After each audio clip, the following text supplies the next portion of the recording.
Markets are down almost 90% or even more on some of the equities.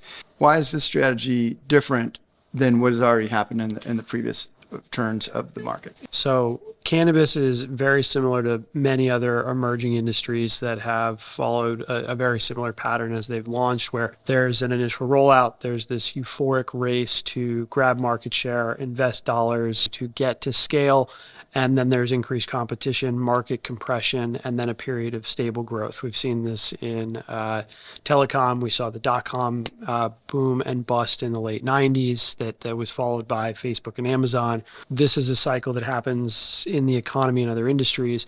We think it's playing out in cannabis now. What's different for an equity investment today versus before is where in that cycle we're investing. So the first round of the large equity dollars being raised were really more venture type bets on sort of hockey stick level growth in the industry, a little bit more speculative in nature in the first sort of wave of the emerging market.